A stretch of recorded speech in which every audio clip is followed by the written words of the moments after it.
नमस्कार, 20 मिनट 20 खबरों में आप सभी दर्शकों का स्वागत है। आपके साथ मैं हूं आसिफ। इस बुलेटिन में हम आपको प्रदेश से लेकर देश के अलग अलग हिस्सों की खबरें दिखाएंगे। साथ ही आपको यह भी बताएंगे कि दुनिया भर में क्या कुछ चल रहा है। तो चलिए शुरू करते हैं 20 मिनट में 20 खबरों का सिलसिला। सबसे पहले खबर अपने प्रदेश राजस्थान की। दिवाली पर भले ही गहलोत सरकार ने आतिशबाजी के लिए 2 घंटे की छूट दी हो, लेकिन इस छूट के साथ एक शर्त ये भी है कि इस बार सिर्फ और सिर्फ ग्रीन पटाखे जलाए जा सकते हैं और प्रदूषण फैलाने वाले पटाखों पर बैन रहेगा।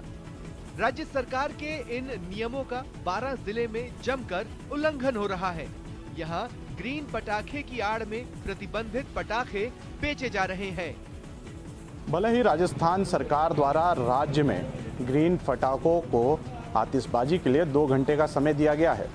ग्रीन पटाखों की इस मिली छूट के बाद राजस्थान में जगह जगह पटाखों की बिक्री हो रही है, लेकिन 12 में ग्रीन पटाखों के नाम पर जो पटाखे बिक रहे हैं वो वही प्रदूषण फैलाने वाले पटाखे हैं। पटाखे की ये दुकान 12 जिले में अटरू रोड पर है और यहाँ सरकार के आदेशों की कॉपी तो चिपकाई गई है, लेकिन उन नियमों का यहाँ पालन नहीं किया जा रहा। खास बात यह है कि यहाँ ग्राहकों को पटाखे की रसीद भी नहीं दी जा रही। खंडवा से ले हमने। अभी पक्का बिल नहीं दिया उन्होंने। मांगा आपने? मांगा था उन्होंने कि अभी बढ़ाऊंगा। दीपावली पर खरीदारी के लिए हर साल बाजार में भीड़ उमड़ती थी। कपड़े, खिलौनों से लेकर बर्तन और सोने चांदी तक की जमकर खरीदारी होती थी, लेकिन इस बार टोंक के व्यापारी सदमे में हैं। दरअसल कोरोना संक्रमण के डर की वजह से जहां लोग घरों से कम निकल रहे हैं, वहीं ऑनलाइन शॉपिंग की वजह से भी लोग बाजार आने से बच रहे हैं। ऐसे में यहाँ के व्यापारी टेंशन में हैं। उन्होंने शहर के चौराहों पर पोस्टर लगाकर ग्राहकों से ये अपील की है कि वो ऑनलाइन शॉपिंग न करें। इन व्यापारियों का कहना है कि अगर ऑनलाइन शॉपिंग यूं ही चलती रही तो फिर उनका व्यापार चौपट हो जाएगा। लिहाजा उनकी अपील है कि लोग ऑनलाइन शॉपिंग की जगह विंडो शॉपिंग करें ताकि उनके घर भी दिवाली की खुशियां आएं। लोकल बाज़ार से अपने घर के पास के व्यक्ति से परचेजिंग करें, जिससे बाज़ार में दिवाली की रौनक फिर से आ सके। इसीलिए हम एक निवेदन करना चाह रहे हैं व्यापार संघ के बैनर के नीचे कि सब लोग बाजार में उतरें, अपने पड़ोस की दुकान के ऊपर शॉपिंग करें।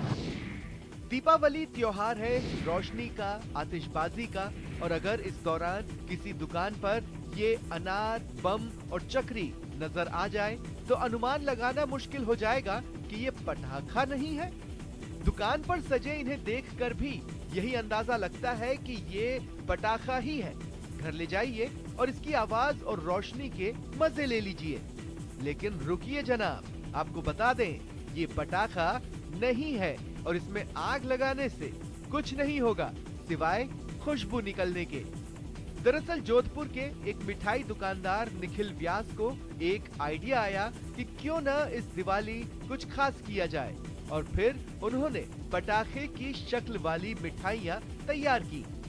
इन मिठाइयों को बनाने के लिए निखिल ने ड्राई फ्रूट का इस्तेमाल किया है, मसलन काजू, अंजीर, किशमिश और पिस्ता।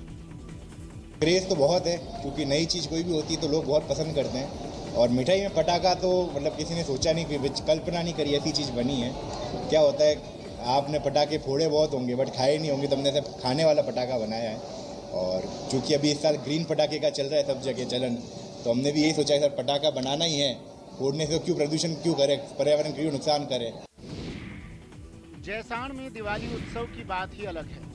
यहाँ मिरासी मांगनेयार परिवार की ओर से जो हटड़ी बनाई जाती है, उस हटड़ी के बारे में आपको बता दें कि उसके बिना दिवाली की पूजा अधूरी मानी जाती है। पूजन का एक विशेष महत्व है जो जैसलमेर में मनाया जाता है। ये मिरासी मांगनेयार जाति के लोगों के द्वारा बनाई जाती है। वो अपना विशेष व्यापार छोड़ करके और दिवाली के दिनों में हम सब के लिए हटड़ी बनाते हैं, और उसका हट का मतलब होता है व्यापार या दुकान से।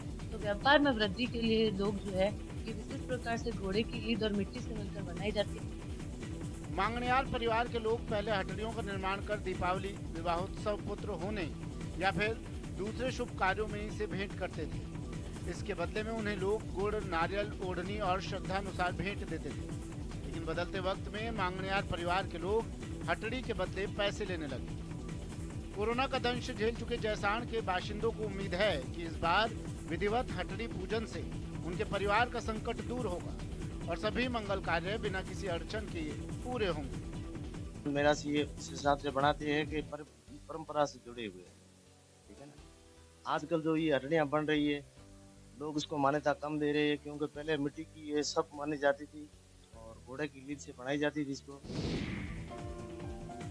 ये तस्वीरें देखकर अंदाजा लगाना मुश्किल है कि ये किसी सरकारी अस्पताल की तस्वीरें हैं।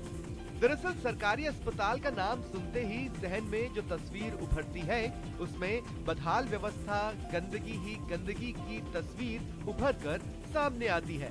लेकिन यहाँ कुछ भी वैसा नहीं है। यहाँ तो सब कुछ 5 स्टार क्वालिटी जैसा है। आपको बता दें, इस अस्पताल का नाम महात्मा गांधी अस्पताल है और ये जोधपुर में बना है।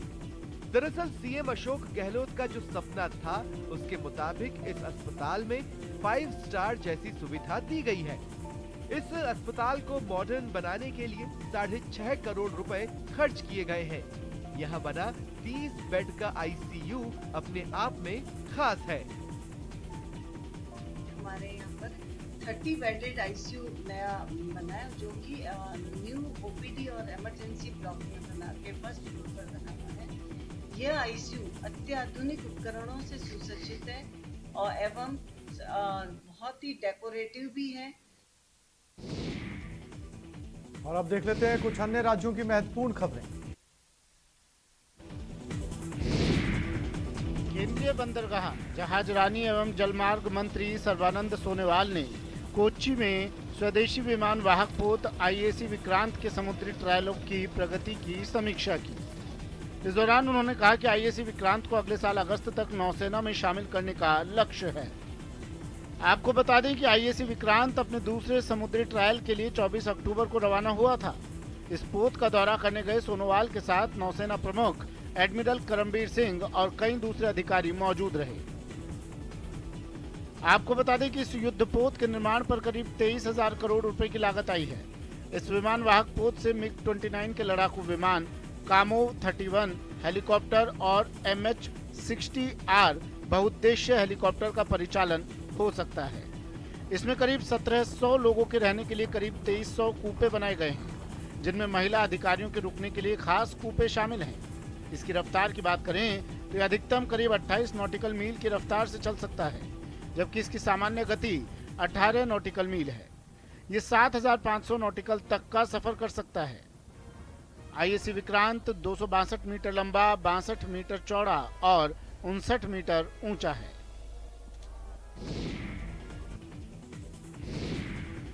सरकार की सख्ती के बाद भी पंजाब के कुछ जिलों में पराली जलाने की घटनाएं थम नहीं रही।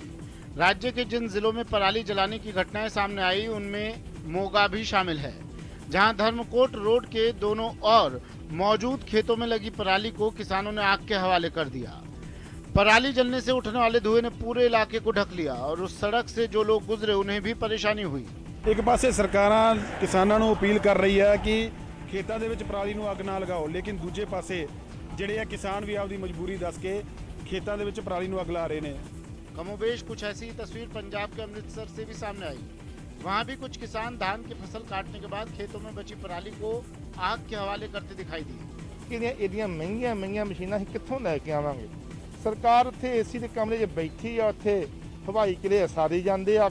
पंजाब, हरियाणा और पश्चिमी उत्तर प्रदेश के कुछ जिलों में पराली जलाने से सीधा असर दिल्ली की हवा पर पड़ता है और वायु प्रदूषण बढ़ने पर दिल्ली के लोगों को सांस लेना तक दूभर हो जाता है। हरियाणा के सोनीपत से एक हैरान करने वाला वीडियो सामने आया है। वहां एक आदमी ने सरकारी बस में जमकर हंगामा किया, जिसके बाद लोगों ने भी उसकी पिटाई कर दी। आरोप है कि वो आदमी नशे में था और उसने बस में तोड़फोड़ शुरू कर दी, लेकिन जैसे ही बस करीब के बस अड्डे पर पहुंची, रोडवेज के कर्मचारी इकट्ठा हो गए और उस आदमी को नीचे खींच लिया। गुस्साए कर्मचारियों ने आरोपी की जमकर पिटाई की। एक आदमी तो उसे पीटने के लिए लाठी उठा लाया, इसके बाद तो लाठी से भी उसकी पिटाई की गई। काफी देर तक यह हंगामा चलता रहा। जिसको मौका मिला उसी ने अपना हाथ साफ किया।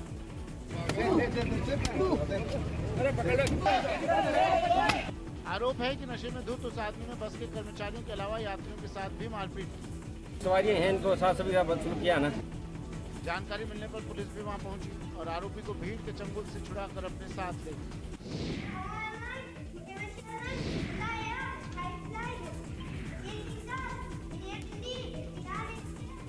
11 सेकंड तक बिना रुके, बिना सोचे, बिना एक पल का वक्त गंवाए जिस तरह से 7 साल का ये बच्चा दुनिया भर के देशों के झंडे पहचान रहा है, वो ये बताने के लिए काफी है कि ये बच्चा असाधारण प्रतिभा का धनी है। जो लोग इस बच्चे के बारे में नहीं जानते उन्हें बता दें, गूगल बॉय के नाम से मशहूर इस बच्चे का नाम अनय सिंह है। मूल रूप से उत्तर प्रदेश के रहने वाले अनय गुजरात के भरूच में अपने माता पिता के साथ रहते हैं। महज 7 साल की उम्र में अनय सिंह के नाम 1-2 नहीं बल्कि पूरे 5 वर्ल्ड रिकॉर्ड हैं। अजय के टैलेंट पर उसके माता पिता बेहद खुश हैं। उसकी मां चाहती हैं कि वो अधिकारी बनकर देश की सेवा करे, जबकि पिता उसे दुनिया भर की जानकारी देते रहते हैं। मेरे लड़के ने अभी 7 साल की उम्र में 5 वर्ल्ड रिकॉर्ड बनाया है। 5 वर्ल्ड रिकॉर्ड में पहला वर्ल्ड रिकॉर्ड उसने golden book of world record में बनाया है, दूसरा वर्ल्ड रिकॉर्ड उसने unique book of world record में बनाया, तीसरा वर्ल्ड रिकॉर्ड उसने high range book of world record में बनाया और चौथा उसने world book of record UK में बनाया।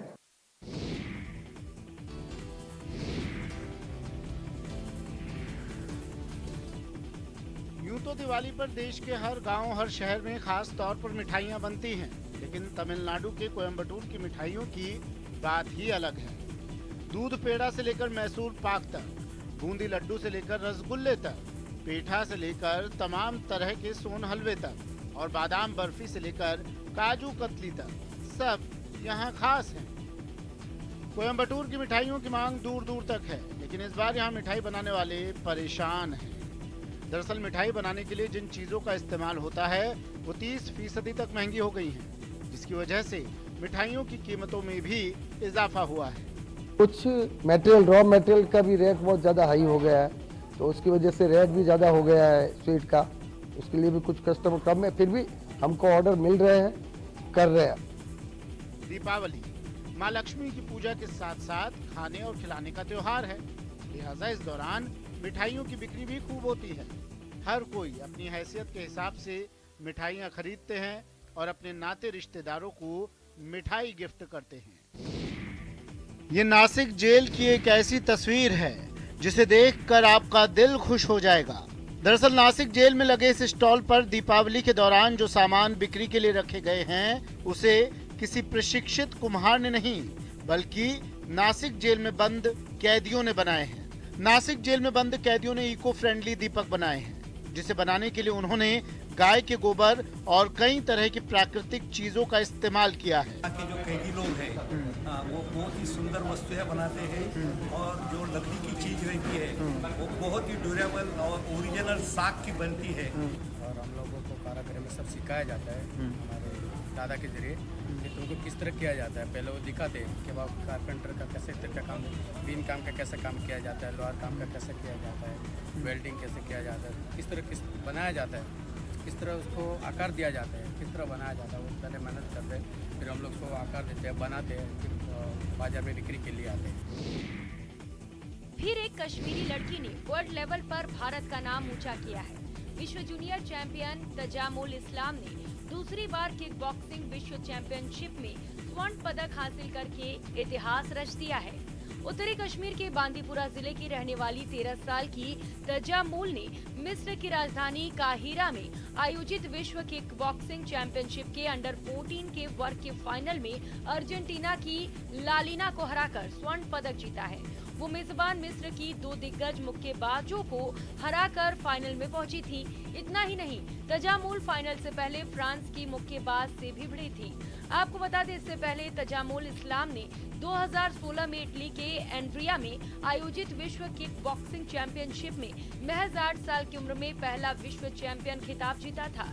वो ऐसा करने वाली पहली जूनियर अंतर्राष्ट्रीय मुक्केबाज थी। मैं चाहती हूँ कि हर एक जगह इंडिया में नहीं, यहाँ पूरे वर्ल्ड में लड़का और लड़की शोल्डर टू शोल्डर रहे, इक्वल रहे। ऐसा नहीं कि लड़कियों को आगे भेजो, लड़की को कम, लड़की को तो लड़के को नहीं।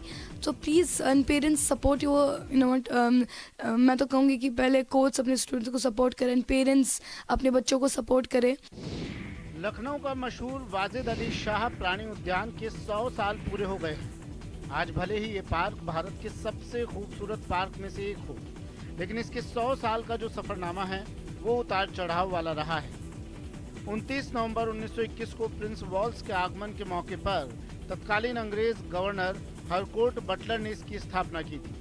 उससे पहले इसे बनारसी आमों के पेड़ों की वजह से बनारसी बाग कहा जाता था, लेकिन अंग्रेजों ने इसे अपना सैरगाह बना लिया और इसका नाम बदलकर Prince walls zoological garden trust कर दिया और फिर 2001 में जूलॉजिकल पार्क और फिर लखनऊ चिड़ियाघर का नाम दिया गया।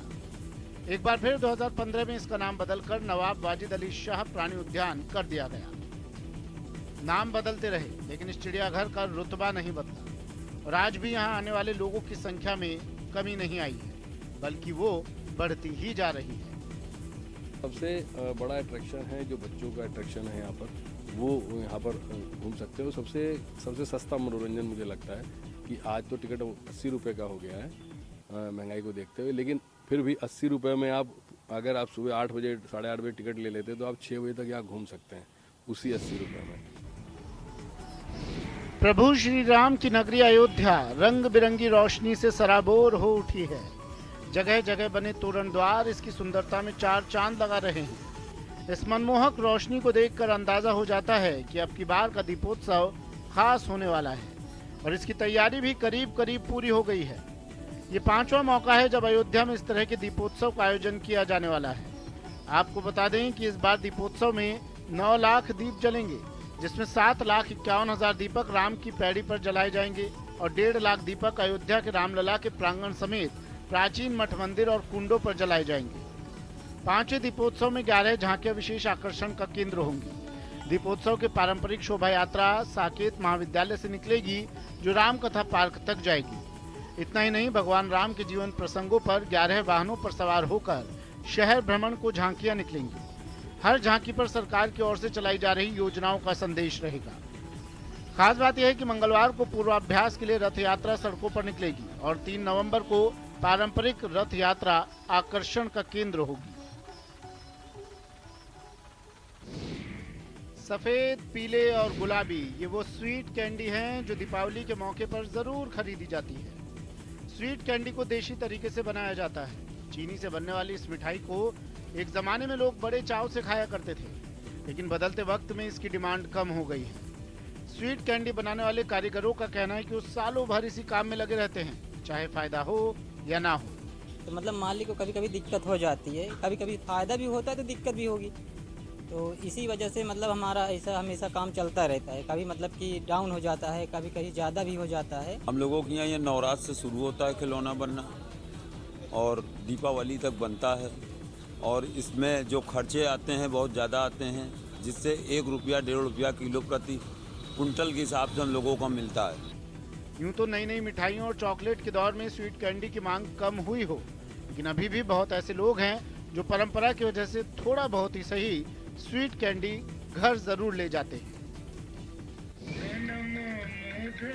जम्मू श्रीनगर की खूबसूरत डल झील एक बार फिर मशहूर फिल्म कश्मीर की कली के सुरीले गीतों से गूंज उठी। कश्मीर में टूरिज्म को बढ़ावा देने के लिए प्रशासन ने वहां 1 हफ्ते तक चलने वाले फिल्म फेस्टिवल की शुरुआत की। खास बात यह है कि इस फिल्म फेस्टिवल के लिए डल झील को फ्लोटिंग थिएटर यानी तैरते हुए सिनेमाघर में बदल दिया गया।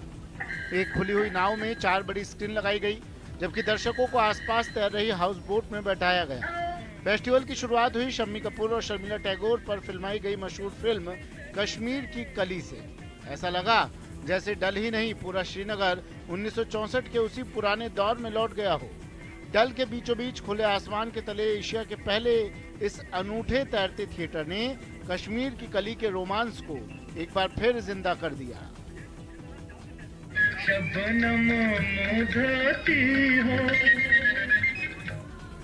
आसपास हाउस बोट में बैठे दर्शक भी ठंडी हवाओं और कहवे की चुस्कियों के बीच फिल्म का मजा लेते दिखे।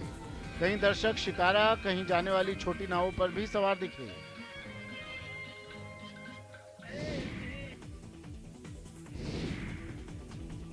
जी ललचाए रहा न जाए। आपके दिल से भी यही आवाज आ रही होगी इन तस्वीरों को देखकर। एक से बढ़कर एक आइटम, केक से लेकर नायाब बिस्किट तक, आइसक्रीम से लेकर तमाम तरह के डेजर्ट तक। ऐसा लग रहा है मानो दस्तरखान भले ना लगे, खड़े खड़े ही इनका लुत्फ उठाना शुरू कर दें। आइसक्रीम की ऐसी कलरफुल रेंज कि जी करे हर एक आइटम का लुत्फ उठाया जाए। स्वीट्स भी ऐसी ऐसी कि देखते ही मुंह में पानी आ जाए। वैसे अगर अभी तक आपको इनके रंग रूप को लेकर कुछ अचरज लग रहा हो तो बता दें कि हैलोवीन डे के लिए खास तौर पर तैयार किए गए हैलोवीन डिश हैं, जिसे तेलंगाना के हैदराबाद में चल रहे रूसी फूड फेस्टिवल के दौरान रूसी शेफ ने तैयार किया है। अगर आप हैलोवीन डे के बारे में ज्यादा नहीं जानते तो आपको बता दें, हर साल 31 अक्टूबर के दिन हैलोवीन डे मनाया जाता है। हैलोवीन यूरोपीय देशों में मनाया जाने वाला एक फेस्टिवल है। इस दिन बच्चे घर घर जाकर हैप्पी हैलोवीन की विश देते हैं और मीठा जैसे चॉकलेट्स या कैंडी लेते हैं। वहीं इस मौके पर घर के बड़े पूर्वजों की शांति के लिए प्रार्थना करते हैं। हाँ, एक बात और है, इस त्योहार को मनाने का तरीका जरा सा अलग है। दूसरे त्योहारों पर जहां सभी नए कपड़े पहनकर सज संवर कर तैयार होते हैं, वहीं हैलोवीन डे पर लोग डरावना मेकअप किया करते हैं। उसी थीम पर भारत में इस बार रूसी फूड फेस्टिवल के दौरान रूसी शेफ ने हैलोवीन सीरीज के स्वीट्स और केक परोसे हैं। और 20 मिनट 20 खबरों में अब बात कर लेते हैं इंटरनेशनल खबरों की। गृह युद्ध की आग में झुलस रहे यमन के दक्षिणी हिस्से में बसे एडन शहर में जोरदार धमाका हुआ, जिसमें 8 लोगों की मौत हो गई। ये धमाका एडन के अंतर्राष्ट्रीय एयरपोर्ट के पास एक रिहायशी इलाके में हुआ। इस धमाके की वजह से वहां सड़क पर खड़ी कई गाड़ियों के परखच्चे उड़ गए। ये धमाका इतना जोरदार था कि कुछ गाड़ियों के तो नामो निशान तक मिट चुके थे। कुछ इमारतें भी इस धमाके की चपेट में आ गई, जिसके तुरंत बाद वहां एम्बुलेंस की कई गाड़ियां पहुंच गई। इस धमाके में कई लोगों के घायल होने की खबर है। हालांकि धमाके की वजह का पता नहीं चल पाया। वहां राहत और बचाव के काम में आसपास के कई लोग भी पुलिस प्रशासन की मदद करते दिखाई दिए। आपको बता दें कि यमन के इस तटीय शहर में पिछले कुछ साल में कई धमाके हो चुके हैं, जिसके लिए आतंकी संगठन अलकायदा और आईएस को जिम्मेदार ठहराया गया। वहीं ईरान के समर्थन वाले शिया हुथी विद्रोही भी कई बार मिसाइल और हमला करने वाले ड्रोन की मदद से इस शहर को निशाना बना चुके हैं। फ्रांस के वर्साई से कुछ चौंकाने वाली तस्वीरें सामने आई है। वहां की पुलिस ने भीड़भाड़ वाले इलाकों में छापेमारी और बंधकों को छुड़ाने का अभ्यास किया। इस अभ्यास के जरिए आतंकी हमलों से निपटने की तैयारी भी परखी गई, जिसमें फ्रांस की एलिट पुलिस यूनिट के जवान एक इमारत में अभियान चलाते दिखे। आधुनिक हथियारों से लैस ये जवान उस इमारत में दाखिल हुए और तलाशी शुरू की।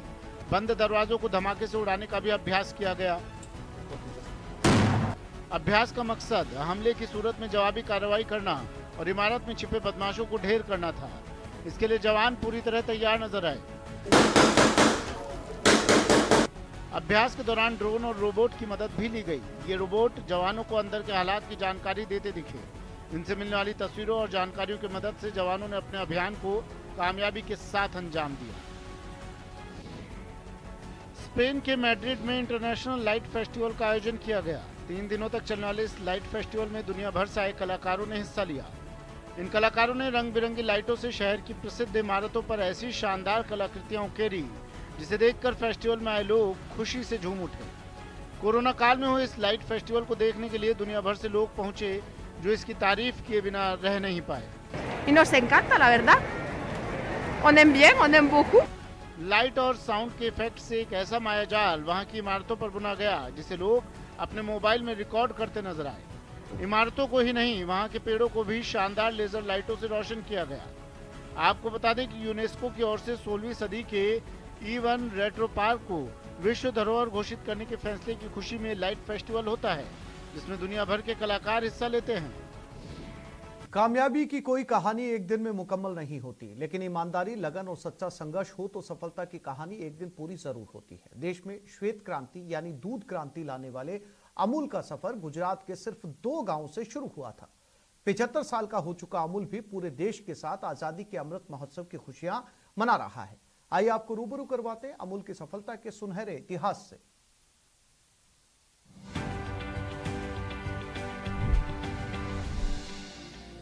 अमूल ने आधुनिक तकनीक के इस्तेमाल में कभी देर नहीं की। साल 1975 खेड़ा में सहकारी आंदोलन के सदस्यों के लिए टेलीविजन लाया गया। गांव के लोग मिलकर टीवी देखते और खेती के आधुनिक तरीके सीखते। साथ ही गांव के विकास के लिए जरूरी बातें भी आधुनिक नजरिए से सीखने को मिलती। गांव के लोग रोज ही साथ में टेलीविजन देखते थे। इससे उन्हें नई बातों का ज्ञान तो मिलता ही था, उनमें सहकार की भावना और ज्यादा मजबूत होने लगी। इस तरह टेलीविजन तकनीक ने एक नए नजरिए का विकास किया।